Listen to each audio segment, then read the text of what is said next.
Nós estamos, estudando o livro de Franciscano Xavier, Nosso Lar, pelo Espírito de André Luiz. Hoje é a nossa quinta aula e nós vamos estudar o parágrafo 9º do primeiro capítulo. Eu vou ler esse parágrafo.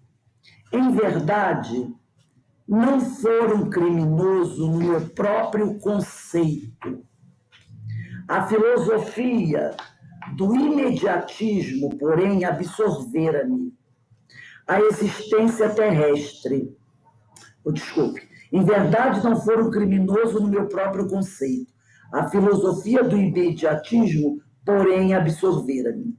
A existência terrestre, que a morte transformara, não for assinalada de lances diferentes da craveira comum, quer dizer, do modelo comum. Esse é o 9º parágrafo. Então, o que caracteriza esse primeiro parágrafo? É uma palavra que está aqui, a filosofia do imediatismo. Esse imediatismo é que o caracteriza esse 9º parágrafo. E o que nós entendemos por imediatismo? Da concepção espiritualista, esse imediatismo seria um sinônimo do materialismo, da busca de prazeres imediatos na vida presente, porque muitas pessoas vivem assim, buscando esses prazeres imediatistas, decorrente da visão, decorrente da falta de visão do homem sobre a vida futura. Muitas vezes o homem, ele não se prepara para a vida futura. Ele quer viver o momento, o imediato. Sua imortalidade espiritual e sobre as leis divinas, ele nem quer saber. Então, é uma falta de visão de sua condição enquanto espírito imortal, da sua condição até como espírito, e muito menos ele não se interessa sobre as leis divinas. Ele não entende que nós, se não respeitarmos as leis divinas, nós teremos que sofrer. Nós teremos que nos reajustar com essa lei. E para a gente consolidar esse pensamento, vamos pegar o Evangelho segundo o Espiritismo, no capítulo 2, item 7. Evangelho segundo o Espiritismo, capítulo 2, item 7. Diz assim: o Espiritismo dilata o pensamento e lhe rasga horizontes novos. Em vez dessa visão acanhada e mesquinha que o concentra na vida atual, que faz do instante que vivemos na Terra único e frágil, eixo do porvir eterno, o Espiritismo, mostra que essa vida não passa de um elo no harmonioso e magnífico conjunto da obra do Criador. Mostra a solidariedade que conjuga todas as existências de um mesmo ser, todos os seres de um mesmo mundo e os seres de todos os mundos. Faculta-se uma base e uma razão de ser a fraternidade universal, enquanto a doutrina da criação da alma, por ocasião do nascimento de cada corpo, torna estranhos uns aos outros todos os seres. Essa solidariedade entre as partes de um mesmo todo explica o que inexplicável se apresenta, desde que se considere apenas um ponto. Esse conjunto, ao tempo do Cristo, os homens não teriam podido compreender, motivo porque ele reservou para outros tempos o fazê-lo conhecido. Então, o Espiritismo, ele nos mostra que nós somos espíritos imortais, que nós temos que pensar no futuro, que o passado, presente e futuro estão interligados, que nós não podemos ser imediatistas, nós temos que pensar que nós estamos aqui com um objetivo, um grande objetivo. E nós precisamos construir, precisamos ser solidários, não podemos pensar apenas em nós mesmos. Que se continuarmos a viver assim, nós vamos sofrer, nós vamos ter dificuldades. E nós vamos ver isso através da dor de André Luiz. Analisando o passo a passo de André Luiz, nós vamos perceber o como ele viveu só para o momento e deixou de construir para o futuro. Agora nós vamos avançar, vamos ao capítulo 10º. Eu dividi o capítulo 10º em duas partes. Eu vou pegar a primeira parte do capítulo 10. Filho de pais, talvez excessivamente generosos. Olha o que ele diz aqui. Talvez excessivamente generosos. Então, essa palavra excessivamente já coloca a possibilidade de uma dificuldade. Talvez excessivamente generosos, conquistaram meus títulos universitários sem maior sacrifício. Compartilhar os vícios da mocidade do meu tempo, organizar o lar, conseguir a filhos, perseguir as situações estáveis que garantissem a tranquilidade econômica do meu grupo familiar, mas, examinando atentamente a mim mesmo, fazendo aquela autoanálise agora, algo me fazia experimentar a noção de tempo perdido, com a silenciosa acusação da consciência. A mesma coisa que ele falou lá no capítulo, nos primeiros capítulos. Lembra da consciência que o acusava? Habitar a terra, gozar ali os bens, olha o imediatismo, colher as bênçãos da vida, mas não lhe retribuirá, ceitil do débito enorme. Então, a vida havia lhe proporcionado muitas coisas, mas ele não lhe retribuirá. Repare, colher as bênçãos da vida. Ele colhera as bênçãos da vida, né? Colher as bênçãos da vida, mas não lhe retribuirá, ceitil do débito enorme. Então ele percebe que ele está devendo a vida.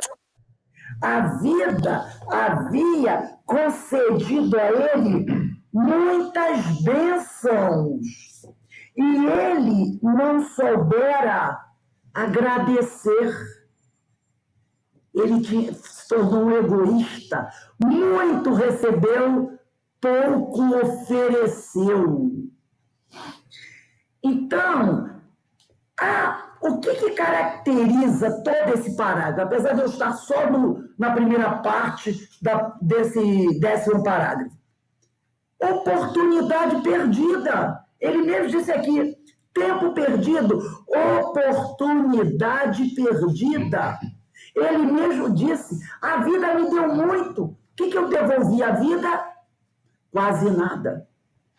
Então, ele experimenta a noção agora do tempo perdido, da oportunidade perdida, que nós já falamos até sobre isso, sobre a oportunidade perdida, né? A reencarnação lhe proporcionou uma boa estrutura familiar, profissional, financeira, mas ele não soube valorizar essas bênçãos com seu trabalho edificante pelo bem comum. Lembra daquele um casal que ia ao consultório pedir ajuda para que ele fizesse um atendimento gratuito? E que a enfermeira dele, a secretária dele, pedia, até dizia para o casal, não, vem sim, vem que o doutor André vai atender. E ela devia falar com ele empurrando com a barriga. E ela dizia, não, fica aí para o final. Aí quando não tinha mais ninguém para atender, ela insistia, doutor, atende. E ele, de muita má vontade, ele atendia. Não era uma coisa que ele fazia, né, de coração aberto, doando. Não, poxa, eu recebi tanto, né? Vou fazer isso por amor aos meus semelhantes. Vou dar uma consulta gratuita, com aquela alegria de quem doa com Jesus. Ele fazia para a secretária não ficar enchendo a paciência dele. Então, ele não soube valorizar essas bênçãos com seu trabalho edificante pelo bem. A consciência, aí o que acontece agora? A consciência grita. Oportunidade perdida. Porque ele não escuta gritos à volta dele. São monstros, né? Seres horrorosos. Será que os monstros, seres horrorosos, gritavam mesmo? Ou será que são os seres horrorosos aqui da consciência dele? Porque existe ser mais horroroso que a própria consciência te acusando de um crime? Claro que não. Não é? Então ele ouvia aqueles gritos: suicida, ingrato, egoísmo e outros adjetivos mais. A consciência dele grita: oportunidade perdida. Continuando aqui o 10º parágrafo. Tivera paz, cuja generosidade e sacrifícios por mim nunca avaliei. Nunca parou para avaliar se os pais estavam fazendo o que fizeram por ele com sacrifícios. Esposa e filhos que prendera ferozmente nas teias rijas do egoísmo destruidor. Possuir um lar que fechei a todos os que palmilhavam, quer dizer, percorriam o deserto da angústia. Deliciara-me com júbilos da família, esquecido de estender essa bênção divina à imensa família humana. Surda comezinhos, deveres, comezinhos quer dizer simples, coisa pouca, deveres de fraternidade. Quando ele fazia alguma coisa por alguém, era tipo alguém que estava insistindo, ele fazia para inglês ver, né? No máximo assim. Então aqui tem uma série de questões. Tem o filho que não observa os sacrifícios paternos. Tem a família que ele não dá os cuidados verdadeiros. Tem os filhos a quem ele não atende como um pai deve atender. E quando traz júbilos, é só para a sua família. Nada de estender isso aos outros. Então, realmente, ele está sofrendo. E sofrendo muito. Vamos pegar aqui o Livro dos Espíritos na nossa... Desculpe, Livro dos Espíritos, Evangelho. Vamos no Livro dos Espíritos mesmo. Depois a gente vai do Evangelho. Livro dos Espíritos, questões 132 e 133. Primeiro vamos ver Livro dos Espíritos, questão 132, capítulo 2 da encarnação dos espíritos. Objetivo da encarnação. Qual é o objetivo da encarnação dos espíritos? Deus lhes impõe a encarnação com o fim de fazê-los chegar à perfeição. 132. Para uns é expiação, para outros missão. Lembra que nós estudamos isso ontem? Que Jesus veio mostrar os vários tipos de encarnações, encarnações expiatórias, de provas, missionárias, não foi? Mas para alcançarem essa perfeição, tem que sofrer, quer dizer, nós temos que passar por todas as vicissitudes da existência corporal. Nisso é que está a expiação. visa ainda outro fim a encarnação, o de pôr o espírito em condições de suportar a parte que lhe toca na obra da criação. Para executá-la, é que em cada mundo torna o espírito um instrumento de harmonia com a matéria essencial desse mundo, a fim de aí cumprir, daquele ponto de vista, as ordens de Deus. Então, dependendo do mundo, cada um vai ter um corpo adequado para viver naquele mundo. É assim que, concorrendo para a obra geral, ele próprio se adianta. É assim que o homem vai se adiantar, enfrentando as vicissitudes da encarnação. A ação dos seres corpóreos é necessária à marcha do universo. Deus, porém, na sua sabedoria, quis que nessa mesma ação eles encontrassem um meio de progredir e se aproximar dele. Deste modo, por uma admirável lei da providência, tudo se encadeia, tudo é solidário na natureza.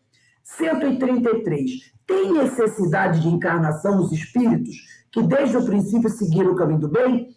Todos são criados simples e ignorantes e se instruem nas lutas e tribulações da vida corporal. Então, todos passam pela mesma estrada. Todos vão enfrentar dificuldades. Deus, que é justo, não podia fazer felizes a uns sem fadigas e trabalhos, conseguintemente, sem mérito. Né? Então, ele não responde se o espírito lá, desde o início, seguiu o caminho do bem. Ora, se todos foram criados simples e ignorantes, todos os espíritos erraram. Todos cometeram equívocos. Porque eles foram criados ignorantes, sem saber. Então vão passar por dificuldades, tribulações. E tudo isso é aprendizado. Então todos vão ter as mesmas oportunidades. 133A. Mas então, de que serve aos espíritos terem seguido o caminho do bem, se isso não os isenta dos sofrimentos da vida corporal? Chegam mais depressa ao fim. Ora, aqueles que enfrentam as dificuldades, mas seguem o caminho do bem, chegam primeiro. Demais, as aflições da vida são muitas vezes a consequência da imperfeição do espírito. Então, as aflições da vida são as consequências naturais das nossas imperfeições. Quanto menos imperfeições, tanto menos tormentos. Aquele que não é invejoso, nem ciumento, nem avaro, nem ambicioso, não sofrerá as torturas que se originam desses defeitos. Então, essa dificuldade que a gente enfrenta, ela é normal, ela não tem nada de extraordinário. É uma situação comum. É uma situação comum que todos nós enfrentamos. E agora, nós vamos olhar ao minutinho. Vamos continuar vendo uma outra coisa aqui. Porque ele diz assim, a generosidade e sacrifícios, né? É uma pergunta que nós poderíamos fazer. Porque ele falou aqui da questão dos pais, não foi? Tiveram pais muito generosos. E aí vem aquela pergunta que às vezes cai na nossa cabeça. A generosidade e sacrifício dos pais, isso de uma certa... é prejudicial à educação dos espíritos? Pais generosos, pais, isso pode prejudicar? Porque aqui ele usa a palavra excessivamente. Será que essa generosidade pode vir a ser prejudicial? Na realidade, são, antes de tudo, vamos, né, fazer uma ressalva, são, antes de tudo, qualidades e bons exemplos. O pai ser generoso com o seu filho, né? Antes de tudo, isso é uma qualidade do pai. É o pai que é generoso com o seu filho, que está preocupado em ajudar seu filho, em promover o futuro do seu filho. Isso é uma marca de generosidade. No entanto, tem sempre, né? No entanto, é importante o ser humano Não confundir generosidade com permissividade.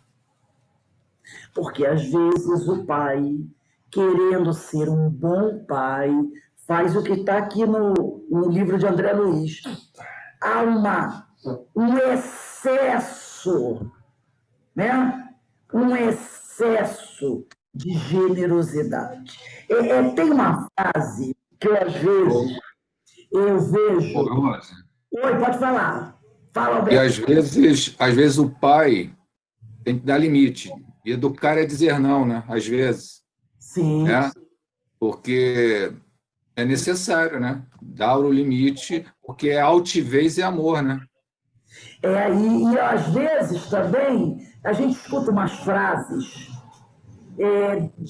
A pessoa foi criada, às vezes, com muita dificuldade. Às vezes, o pai ou a mãe, ou porque não podiam, ou porque a gente sabe que tem bons pais, mas também tem pais que não são bons, que não dão, não cuidam dos filhos, abandonam, não é verdade? E não se interessam pela educação. A gente sabe disso. A gente sabe disso. E às vezes esse filho, quando cresce e forma a sua família, ele vem com aquela frase, uma frase que eu ouvia às vezes com algum membro da minha família, que dizia assim: eu vou dar ao meu filho tudo o que eu não tive. Às vezes a pessoa teve um pai, teve uma mãe, como o Roberto falou, firme, muito firme na educação, sabe? Manteve o filho ali, não permitiu certas coisas, de um certo rigor na disciplina. E se o espírito viveu sob um rigor na disciplina, é porque muitas vezes ele necessitava. E aí Deus escolheu aqueles pais para educar aquele espírito, porque sabia que aqueles pais eram rigorosos e aquele espírito precisava disso, de disciplina. E aí o filho se ressente dessa educação altamente disciplinadora. E aí, quando ele tem os filhos dele, diz o quê? Os meus filhos vão ser diferentes. Meus filhos vão ter toda a liberdade do mundo. Nada desse rigor, é liberdade. Liberdade para as borboletas. Eu já vi isso acontecer. E deu um problemão que dá até hoje. Por causa dessa história de que não concordo com a educação que recebi. Farei totalmente ao contrário. E fez. E são mais de 30 anos de confusão nas costas por causa dessa liberdade. É o que ele fala aqui, da permissividade. Serei colega, amigo dos meus filhos. E os amigos espirituais dizem: você é pai e mãe. Você não é amigo, colega, parceiro. E às vezes o pai e a mãe quer ser colega, né? Colega dos filhos. Aí o pai, parece que o pai e a mãe tem... Se o filho tem 15, o pai e a mãe tem 15 anos também. Entende? É aquela situação que acaba trazendo no futuro problemas sérios, falta de respeito e outras coisas mais. Então ele diz aqui, a gente pode... Essa generosidade dos pais, como o Alberto lembrou bem, nós não podemos confundir com permissividade. Dá confusão. Dá problema, muitas vezes. E o Evangelho segundo o Espiritismo, no capítulo 14, item 9, Evangelho segundo o Espiritismo, capítulo 14, item 9, o item 9 é grande. Então, eu vou pegar o 5º parágrafo.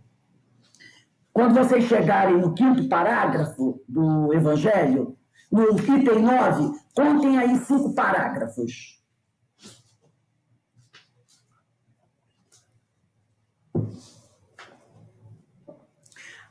Todo mundo achou?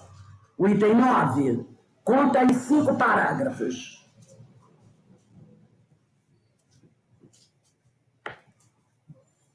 Achou? 9. Momentinho. Aí tem 14? Capítulo 14, gente. Um minutinho. Capítulo 14, item 9. Procura aqui o quinto parágrafo, aqui do outro lado, lá embaixo.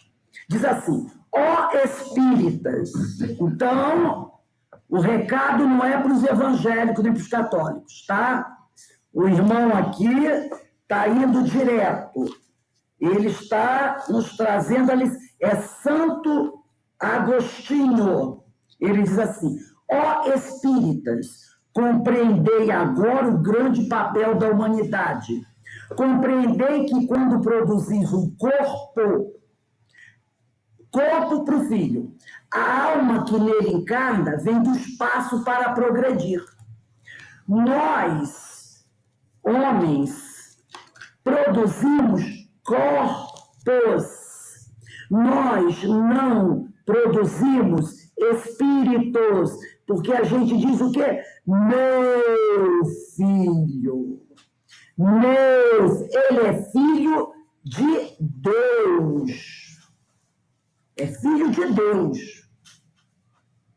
Entende? É filho de Deus. Então ele diz bem claro aqui, Santo Agostinho: produzis um corpo. Então, compreendei agora o grande papel da humanidade. Compreendei que quando produzis um corpo... É chocante, né? Que a pessoa diz: meu filhinho. Não, é filho de Deus. Você faz corpo. Nós fazemos corpos. Parece que ele é cruel, mas é verdade. Compreendei que quando produzis um corpo, a alma que nele encarna vem do espaço, mas não é para fazer uma social aqui na Terra, não. Ele encarna ou reencarna para progredir, para crescer, para evoluir. Inteirai-vos, aí olha como ele é firme, inteirai-vos dos vossos deveres, e ponde todo o vosso amor em aproximar de Deus essa alma. Então, é nossa obrigação fazer todo o esforço para aproximar esse espírito que vem do espaço de Deus. Tal missão, pronto, ele já colocou a seriedade do negócio. Tal a missão que vos está confiada, outra palavra, missão você só dá ao quem você confia. Tal a missão que vos está confiada e cuja recompensa recebereis se fielmente a cumprirdes. Esse parágrafo aqui, se bem analisado, poderia levar um monte de gente a dizer: não quero ter filhos. Não quero ter filhos. Porque é um compromisso tal. Agora, gente, quando eu falo filhos, não esqueçam, esse detalhe é muito importante, porque muita gente está dizendo assim: estou livre, porque eu adotei. Não é? Tem gente que pode vir com essa conversa. Eu não tenho essa responsabilidade, porque eu só adotei. Está muito enganado. O filho veio para você não no processo natural. Ele veio por outro processo, até mais grave. Sabe por quê? Porque o filho adotado foi escolhido. Não foi Deus que disse assim: fica com esse. Filho adotado, você escolheu. Aí parece que a coisa também é muito séria. Você escolheu. Você não tinha nem, de repente, programação para você ser pai, ser mãe, mas você se candidatou. Não, eu quero ser pai, eu quero ser mãe. Eu vou adotar uma criança, um sobrinho, um primo, para educar. Aí você entra onde? No círculo dos compromissos da missão. Você é que atraiu aquilo para você. Então, a responsabilidade se faz tanto ou mais.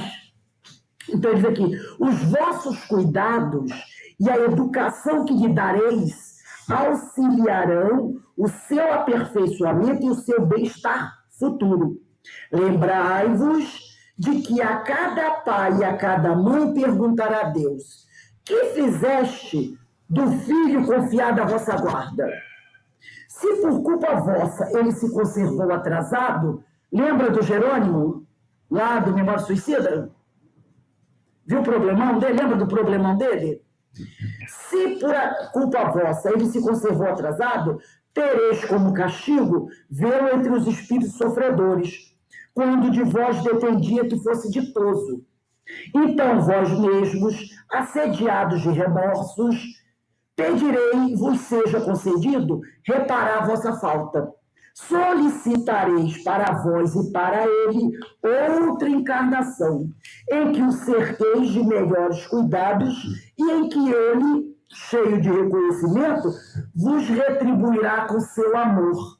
Olha o porquê que André Luiz está sofrendo. Ele falhou. Ele falhou nessa missão como pai. Ele falhou. Ele não deu aos filhos o carinho, o cuidado que ele deveria dar. Talvez tenha se preocupado muito com dar o diploma, de dar o diploma, mas não a educação que um pai deve dar aos seus filhos. E uma educação baseada no exemplo. No exemplo. Nesse quesito, ele foi muito mal. Ele foi muito mal. Então, uma outra questão que ele fala, como se pode compartilhar o lar com aqueles que vivem no deserto da angústia? Através da prática da caridade, encarando a humanidade como uma imensa família. Né? Então, como você pode compartilhar o lar com aqueles que vivem no deserto da angústia? Através da prática da caridade, encarando a humanidade como uma imensa família que ela é verdadeiramente. E compartilhando a bênção divina do que se possui. E ele não disse que possuiu muito, que recebeu muitas bênçãos da vida. Ele deveria ter compartilhado essas bênçãos com os que sofrem, sejam os valores ou bens materiais transitórios, ou morais, amor, carinho, afeição, atenção, compreensão. Tudo isso que ele recebeu, ele deveria ter compartilhado com aqueles que sofrem, porque ele recebeu muito. Então, ele deveria ter feito esse compartilhamento. Todos nós que estamos aqui, hoje, nós podemos dizer tranquilamente, nós recebemos muito. Todos nós recebemos muito, não é verdade? Como o Pai foi generoso conosco. Como Ele foi generoso conosco. E como está sendo generoso conosco. E nós estamos compartilhando essa generosidade do Senhor para conosco, com os que sofrem, lhes dando não só o auxílio material, que faz também necessário, mas o carinho, a atenção, a compreensão, o amor, a tolerância. Nós estamos compartilhando isso? Porque foi tudo isso que nós recebemos e continuamos recebendo do Pai. Então, nós temos que compartilhar. Não podemos só ficar recebendo, né? Só para mim, Senhor. Apesar das tristes consequências de uma encarnação falida, não é? Então, não podemos esquecer isso. Apesar das tristes consequências de uma encarnação falida, os sofrimentos do espírito tornam-se proveitosos para o seu aprendizado e despertar. Então, esse sofrimento que o André Luiz está passando agora está sendo válido para ele. Por quê? Porque está ensinando a ele. Ele hoje está tirando lições desse sofrimento, dessa constatação da falência, da oportunidade perdida. É um aprendizado que ele está fazendo. Então, a gente aproveita tudo. A gente tira lições do sucesso, mas tira muito mais lições do fracasso. E ele está tirando essas lições. Vamos ao parágrafo 11. Enfim, como a flor de estufa não suportava agora o clima das realidades eternas. Então, ele fala, né, a flor de estufa, aquela que nasce protegidinha, que não pega vento, que não pega sol.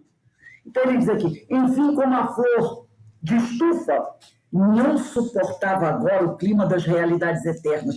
Que imagem bonita essa, não é? Porque aquela flor que nasce no mato, no meio da vegetação, ela sempre aguenta tudo. É sol, é vento, é chuva, mas a flor de estufa, né? Ela, qualquer coisinha, ela murcha. Não desenvolvera os germes divinos que o Senhor da vida colocara em minha alma. Sufocara-os criminosamente no desejo incontido de bem-estar. Não adestrara órgãos para a vida nova. Era justo, pois, que aí, nessa vida nova, despertasse a maneira de aleijado, que restituído ao rio infinito da eternidade, não pudesse acompanhar, senão compulsoriamente, quer dizer, forçosamente, a carreira, o percurso incessante das águas. Ou, como mendigo infeliz, é aquele que não tem suporte, né? Que exausto em pleno deserto, perambula à mercê de impetuosos tufões. Está à deriva, ele está à deriva, né? Num sofrimento. Ele continua lamentando a oportunidade perdida. E por que ele se compara à flor de estufa? Ele sentia-se sufocado naquele ambiente onde constatava a continuidade da vida, o que ele nunca tinha acreditado antes. A vida espiritual, a vida das realidades eternas, onde se colhe tudo o que foi semeado, ceitil por ceitil. Encurralado em seus ideais de outrora, forçoso, ele estava fazendo um aprendizado. Forçoso era reconhecer seus erros e oportunidade perdida. Não tinha outra coisa a fazer. Era reconhecer que ele havia falido. Ele havia perdido uma grande oportunidade. E detalhe, não tinha sido uma oportunidade qualquer, era uma oportunidade onde ele tinha recebido muitas bênçãos. E isso é que doía mais. Porque se fosse uma oportunidade onde ele teria atravessado uma vida muito difícil, ele teria até a desculpa de dizer assim, não, olha, eu perdi a oportunidade, mas, gente, olha onde eu nasci. Olha o que eu passei a minha vida inteira. Querer ter sucesso nessa vida difícil que eu vivi, poucos conseguem. É a tal da desculpa que às vezes a pessoa acredita que pode usar. E aí outros diriam assim, não, realmente, né? Poxa, ele teve uma vida tão difícil, cresceu órfão na rua, não pôde estudar, passou fome. Tudo desculpa, porque tem muita gente que faz disso tudo aí um espetáculo. Mas ele não tem essa desculpa. Ele teve muitas bênçãos. E aí ele constata realmente que ele errou muito e perdeu muitas oportunidades. Então, vamos ver uma outra coisa interessante que ele fala aqui sobre o rio e o deserto, né? Qual o significado da simbologia do rio, do deserto, que ele utiliza aqui?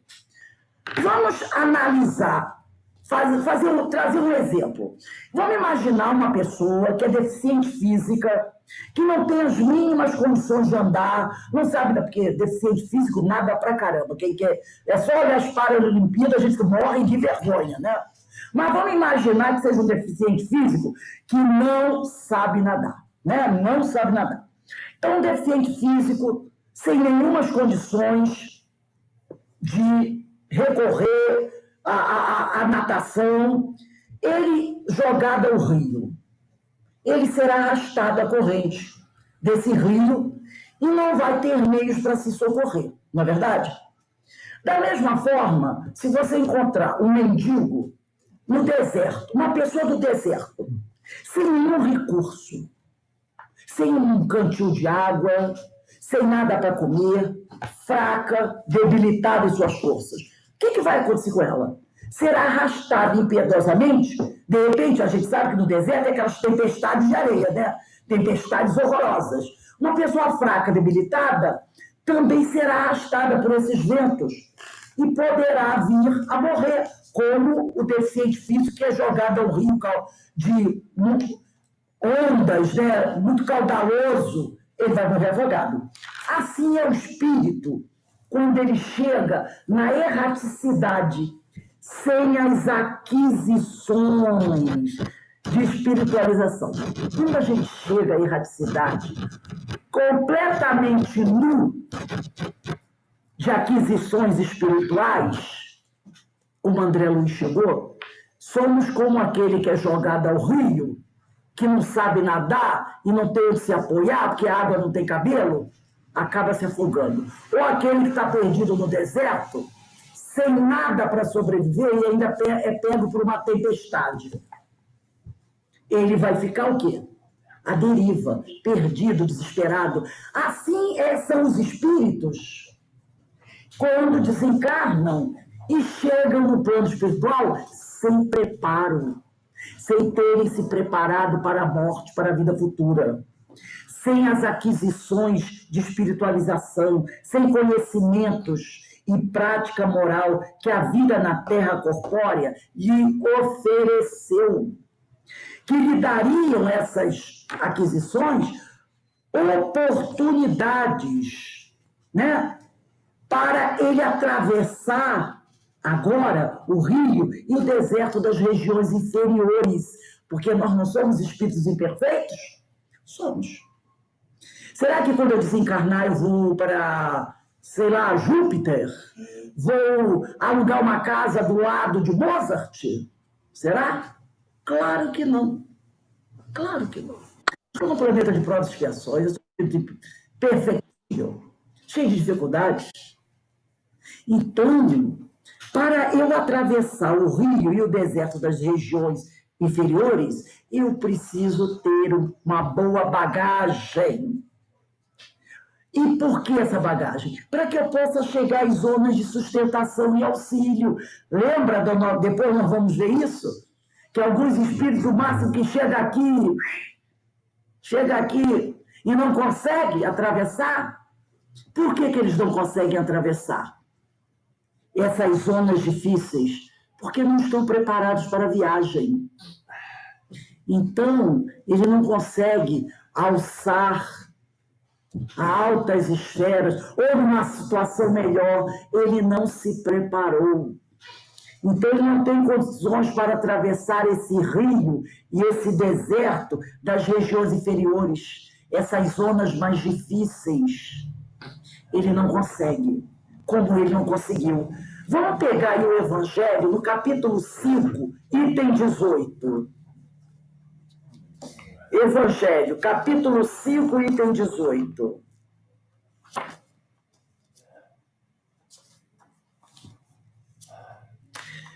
Bem e mal sofrer. Acharam? Capítulo 5, item 18. Primeiro parágrafo. Instruções dos Espíritos. Quando Cristo disse, bem-aventurados os aflitos, o reino dos céus lhes pertence, não se referia de modo geral aos que sofrem, visto que sofrem todos os que se encontram na terra, quer ocupem tronos, quer jazam sobre a palha. Mas poucos sofrem bem. Poucos compreendem que somente as provas bem suportadas podem conduzi-los ao reino de Deus. O desânimo é uma falta. Deus vos recusa consolações, desde que vos falte coragem. A prece é um apoio para a alma, contudo não basta. É preciso tenha por base uma fé viva na bondade de Deus. Ele já muitas vezes vos disse que não coloca fardos pesados em ombros fracos. O fardo é proporcionado às forças, como a recompensa o será a resignação e a coragem. Mais opulenta será a recompensa do que penosa aflição. Cumpre, porém, merecê-la, e para isso que a vida se apresenta cheia de tribulações. Então, nós precisamos fazer por merecer essa recompensa. E para isso que a vida se apresenta cheia de tribulações, para que a gente realmente se esforce, melhore, se prepare. Aqui ele fala uma outra questão, nesse parágrafo. Ele diz assim, ele fala sobre órgãos. Então, a que órgãos para a vida nova André está se referindo? Olha quantos simbolismos tem nesse parágrafo. Até então, André só estava voltado ao bem-estar material. Mas agora, ele está sujeito ao percurso do rio infinito da eternidade. Ele mesmo falou sobre isso. André, ele não cultivara, enquanto ele estava aqui na Terra, a reflexão em torno da vida. Ele nunca tinha parado para meditar sobre essas questões transcendentais, espirituais, né? Sobre o que é a vida, o que eu estou fazendo aqui, como eu devo proceder, minha vida futura. Ele nunca tinha parado para pensar nisso. Ele não usara a mente dele para refletir sobre essas questões mais profundas que envolvem o espírito. Ele só tinha usado a mente dele para pensar como eu posso conseguir bens para ter uma vida melhor. Como eu posso fazer para curtir a minha vida? E a gente sabe pelo filme que ele tinha curtido bem, o livro também, né? Que ele tinha tido uma vida meio dissoluta. Então, a mente dele, ele tinha utilizado apenas para isso. Como muitas outras pessoas, para viver bem, viver no falso, aproveitar, curtir. Para isso que ele tinha usado a mente dele. Mas será que a nossa mente é só para isso? Só para a gente pensar nas coisas temporárias, nas coisas frugais? Será que a nossa mente, essa coisa maravilhosa que é a nossa mente, ela foi criada por Deus só para a gente ficar no terra a terra? É claro que não. É claro que não. A nossa mente, ela é um presente de Deus. Quantas possibilidades. Mas aí você fica só no penduricário, usando a sua mente só para isso? Para nada grandioso? E aí, eu sei que vocês não têm aí, por isso eu vou pedir para vocês acompanharem, o livro de André Luiz, Os Mensageiros. Quem quiser anotar, capítulo 22, que tem por título Os que Dormem. O título já é uma pancada. Capítulo, é o segundo livro que nós vamos estudar depois do nosso lar. Os que Dormem. Né? Então, vamos aqui, capítulo 22, oitavo parágrafo.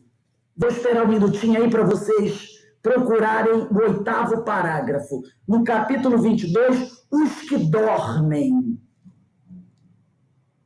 Quem tem essa capa aqui, o meu é página 138.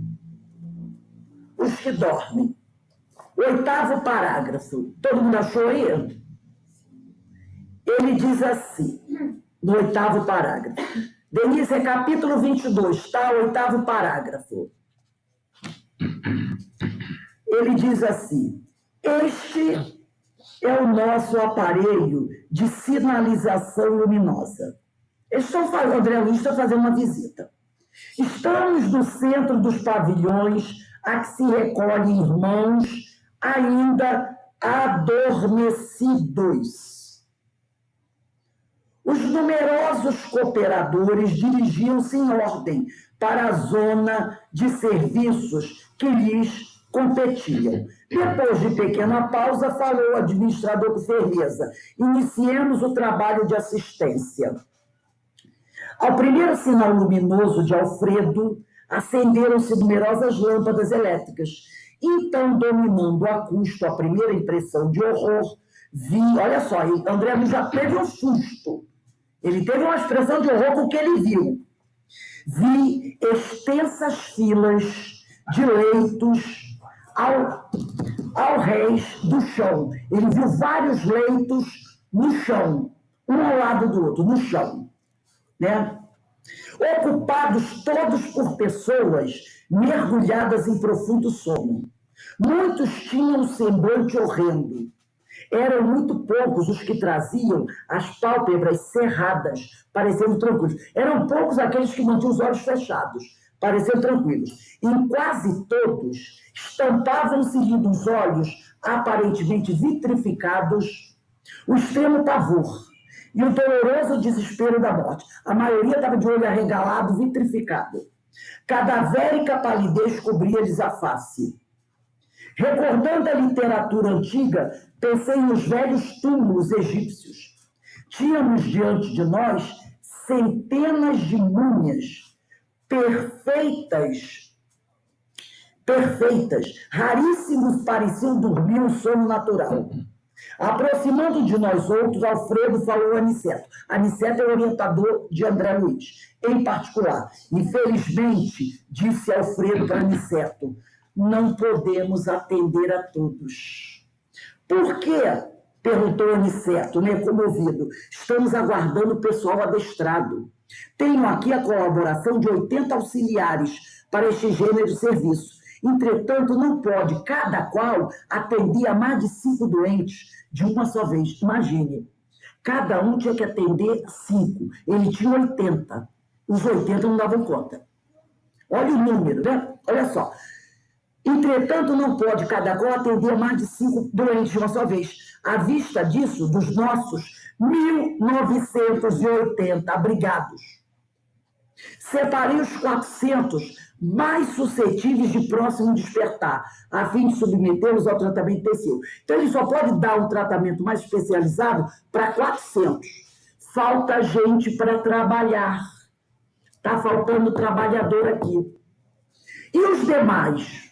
E os outros 1.500 e pouco? Recebem alimento e medicação mais densos, uma vez por dia. Aniceto calou-se pensativo. Profundamente tocado pelo que via, inclinei-me instintivamente para o abrigado mais próximo, tentando examinar-lhe o estado fisiológico. Identifiquei o calor orgânico, a pulsação regular e os movimentos respiratórios. Embora verificasse a extrema rigidez dos membros, como que mergulhados em imobilidade cataléptica.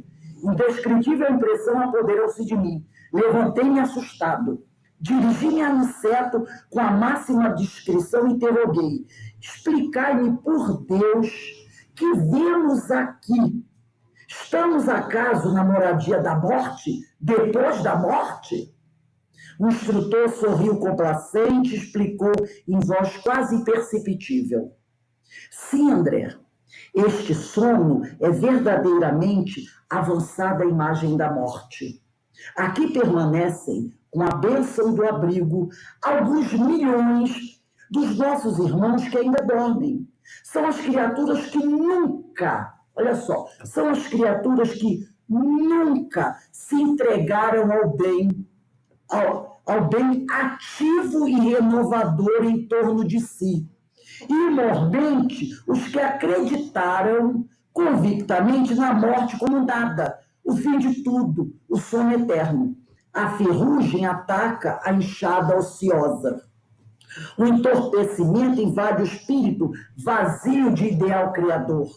Os que nos círculos carnais, homens e mulheres, creem na vida eterna, ainda que não sejam fundamentalmente cristãos, estão desenvolvendo faculdades de movimentação espiritual e podem penetrar as esferas extraterrenas em estado animador, pelo menos quanto à locomoção e juízo mais ou menos exato. No entanto, as criaturas que perseveram em negação deliberada e absoluta, não obstante por vezes filiadas a cultos externos de atividade religiosa, que nada veem além da carne, nem desejam qualquer conhecimento espiritual, são verdadeiramente infelizes. Muitos penetram nessas regiões de serviço como embriões de vida, na câmara da natureza sempre divina. Um amigo nosso costuma designá-los por fetos da espiritualidade. Entretanto, a meu ver, seriam felizes se estivessem nessa condição inicial.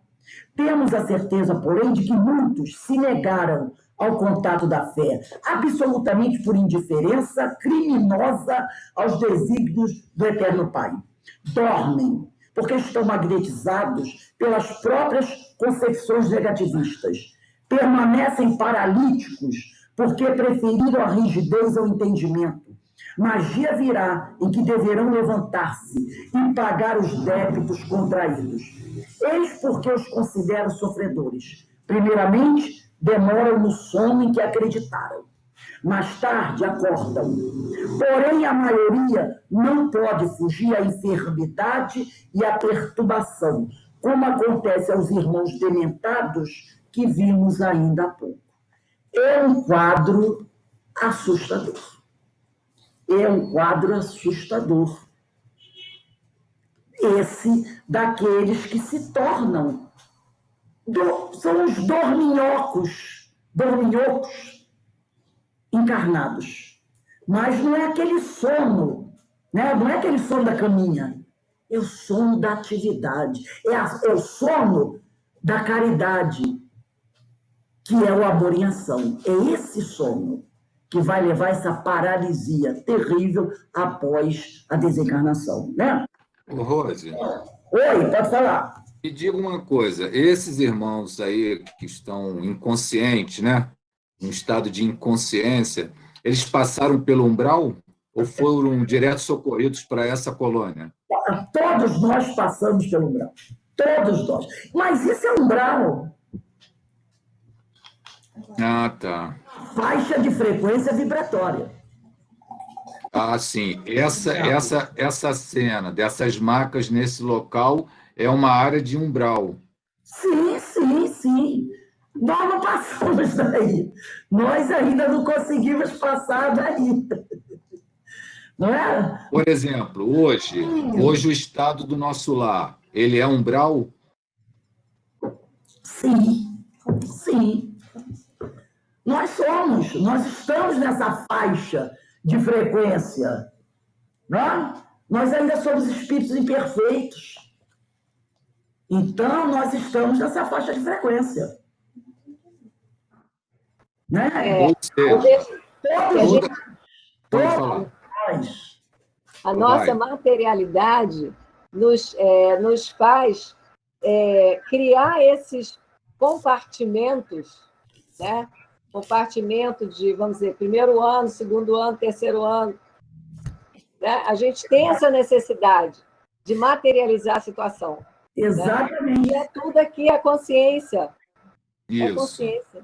Essa faixa de frequência vibratória, ela vai depender do nosso grau evolutivo. Mas a maioria estão todos do mesmo nível. Ou um pouquinho melhor, mas estamos todos do mesmo nível, na mesma faixa de frequência vibratória, que nós damos o nome de umbral. Entendeu? Porque num outro estudo a gente viu que o desencarne depende muito da densidade mental. Sim. Porque a densidade mental vai definir se o desligamento vai ser mais rápido ou mais lento. Sim. Mas, mesmo sendo até um desligamento mais rápido, passa-se, em função do nosso grau de evolução, pelo umbral. Sim, porque o umbral é uma faixa de frequência. Isso. frequência produzida pela nossa atmosfera psíquica, pelos nossos pensamentos. É porque a gente materializa, nós temos essa necessidade, né, de materializar isso. Mas é uma faixa de frequência onde nós estamos todos juntos ali. Como eu falei, uns um pouquinho melhor, outros um pouquinho aqui, mas ninguém ainda está saindo disso. São muito poucos os que estão conseguindo passar. Agora, dentro dessa faixa de umbral, por exemplo, a situação do Gregório em libertação, é lá no fundão mesmo dessa faixa de umbral, é o mais fundo. Talvez seja uma situação mais difícil, mais dura, não é? Mais material, materializada. Alguns são mais apegados, outros estão aprendendo a se libertar, outros já conseguem viver uma situação, uma faixa vibratória melhor, mas estamos todos submetidos ainda à mesma força, porque nós somos ainda espíritos ainda apegados às questões materiais. Nós não conseguimos pensar muito fora disso. Nós ainda não conseguimos. Mas isso é natural. É natural para espíritos que estão no nosso grau evolutivo. Ainda é natural. Com o tempo, buscando a aproximação com o Senhor, nós vamos nos depurando e nos libertando dessas questões. Mas o importante é que a gente está na caminhada. Como o Aniceto, como o Alfredo falou para o Aniceto. Ele não disse isso? Tem alguns que, apesar de estarem aqui, que ainda não estão muito, vamos dizer, evangelizados, mas já estão se mexendo, esses vão conseguir uma posição melhor. Ele falou isso quase no final do parágrafo 5º, que alguns já estão mais livres, que alguns já estão conseguindo desencarnar e estar numa situação melhor, porque estão usando a mente para refletir. No final do parágrafo 5º, ele fala sobre isso, que alguns companheiros... É que o livro...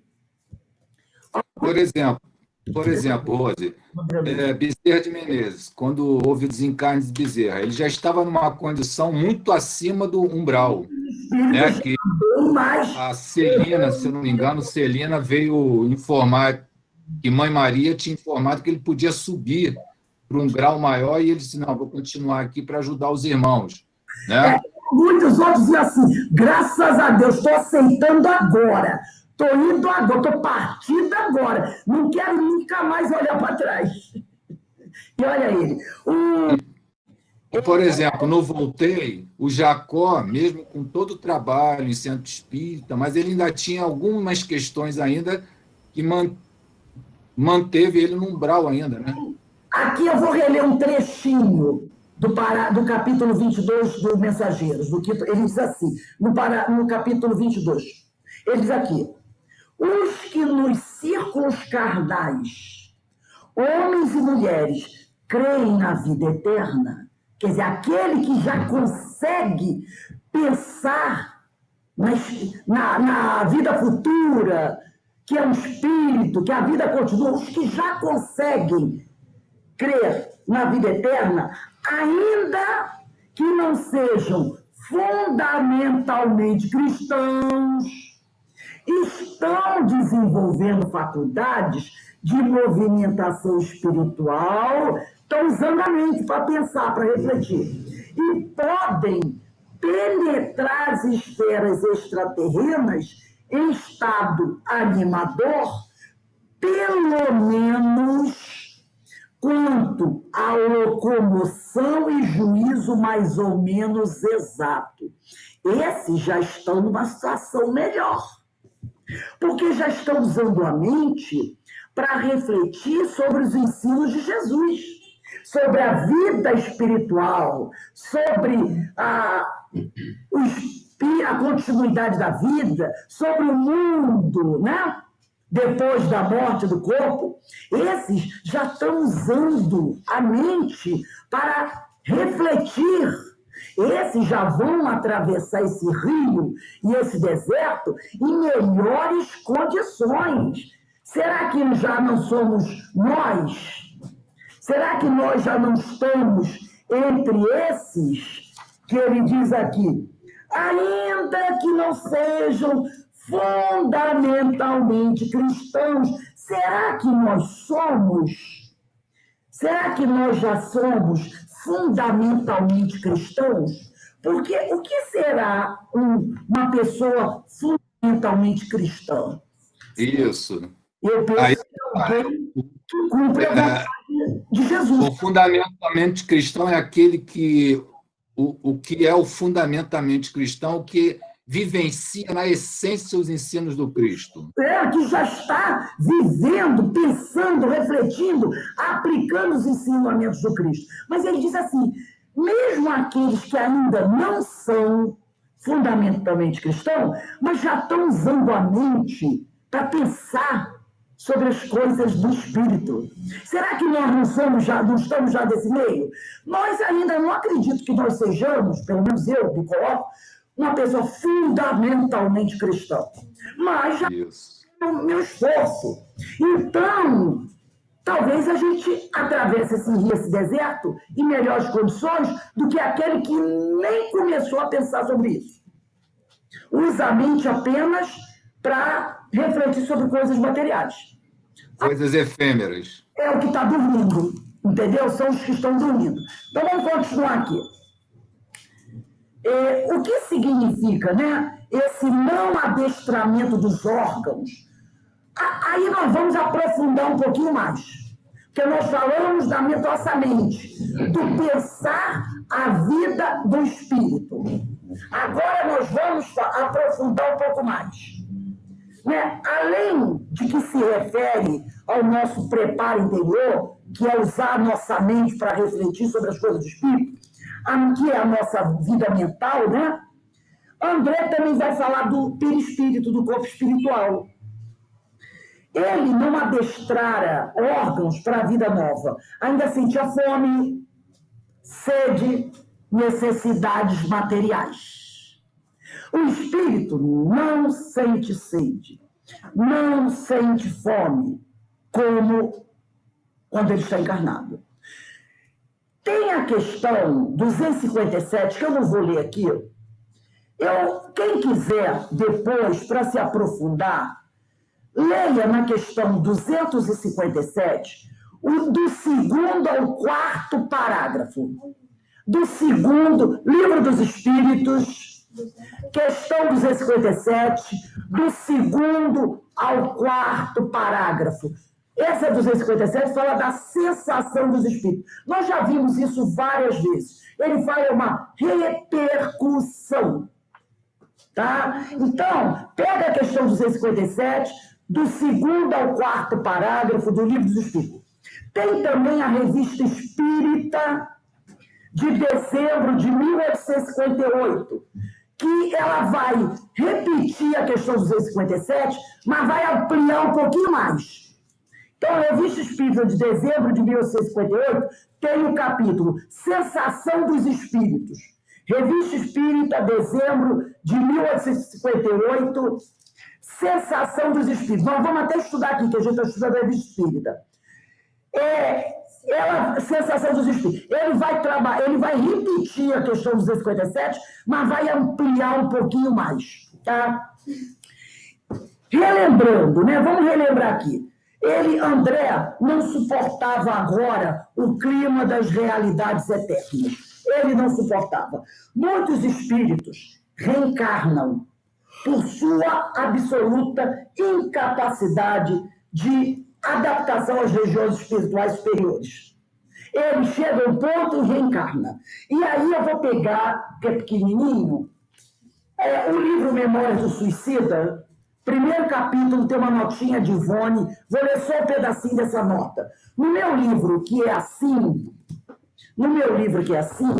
é a nota número 2, tá? Tem outros que é a nota número 1, mas é nota do primeiro capítulo. Você lê a nota número 1, se não for número 1, lê a número 2. No meu é a número 2. E ela diz assim, é o capítulo 1. Se o seu livro for igual ao meu, é página 22.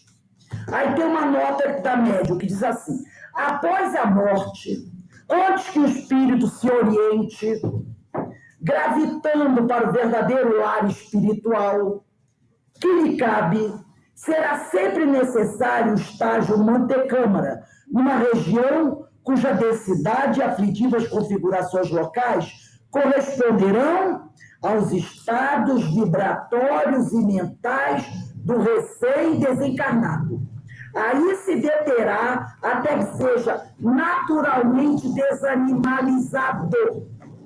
Isto é, que se desfaça dos fluidos e forças vitais de que são impregnados todos os corpos materiais. Por aí se verá que a estada será temporária nesse umbral do além, conquanto geralmente penosa. Tais sejam o caráter, as ações praticadas, o gênero de vida, o gênero de morte que teve a entidade desencarnada. Tais serão o tempo e a penúria no local descrito. Existem aqueles que aí apenas se demoram algumas horas. Questão de hora, lembra? Tempo relativo, tá? Outros levarão meses, anos consecutivos, voltando à reencarnação, sem atingirem a espiritualidade. Ivone do Amaral Pereira. Sem atingirem a espiritualidade. Então, muitos espíritos reencarnam, sempre reencarnam, logo, por sua absoluta incapacidade de adaptação às regiões espirituais superiores. A crosta. Não consegue mais além. Não consegue. Não suportamos estar acima, porque não temos momento perispírito para tanto. É por isso que ele não consegue ir mais além. Por que ele não consegue? Nós não suportamos, porque não temos, no momento, um perispírito adequado para isso. Como eu vou poder querer estar em algum lugar se o meu perispírito não está preparado para esse local? Eu não posso. Né? E aí, eu vou ler aqui no Evangelho, Mateus, capítulo 22, versículos de 11 a 14. Mateus 22, 11, 14, que diz assim: o rei, é parábola da festa das bodas. O rei entrou para vê-los e viu ali um homem que não trazia veste nupcial. Perguntou-lhe: meu amigo, como entraste aqui sem a veste nupcial? O homem não proferiu palavra alguma. Disse então o rei aos servos: amarrai-lhe os pés e as mãos e lançai-o nas trevas exteriores. Ali haverá choro e ranger de dentes, porque muitos são chamados e poucos escolhidos. Se a minha túnica nupcial, se eu estiver sem a veste nupcial, eu não posso estar ali. Eu não posso estar na espiritualidade superior sem a veste nupcial adequada. Eu não tenho. Então eu não posso. Deu para compreender? A nossa túnica nupcial, por enquanto, é de baixa qualidade. Entretecida da matéria mais grosseira. A nossa túnica nupcial, ela foi feita com a matéria mais grosseira. Como é que eu posso estar num lugar onde todo mundo tem uma túnica nupcial feita dos materiais mais finos e sutis? Não dá, né?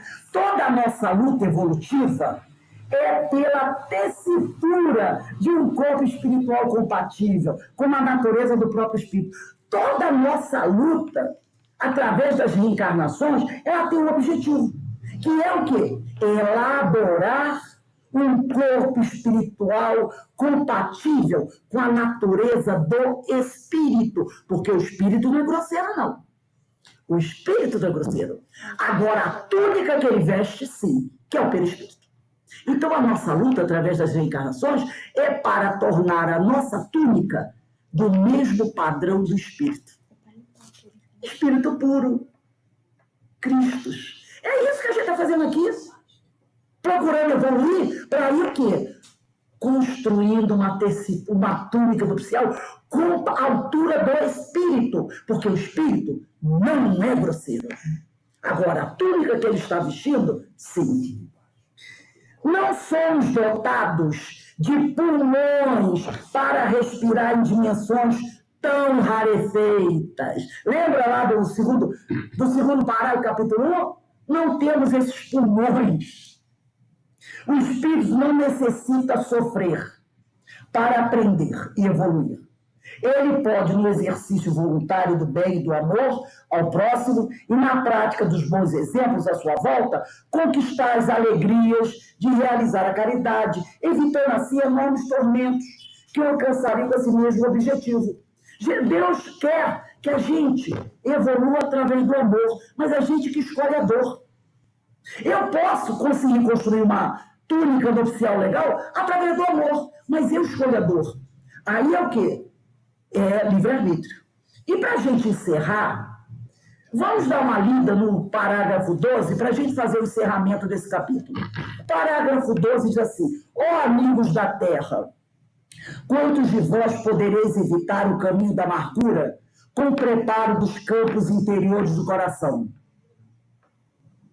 Acendei vossas luzes antes de atravessar a grande sombra. Olha o que ele está dizendo aqui. Ó amigos da terra, quantos de vós podereis evitar o caminho da amargura com o preparo dos campos interiores do coração? Acendei vossas luzes. O que Jesus falou? Deixai brilhar a vossa luz.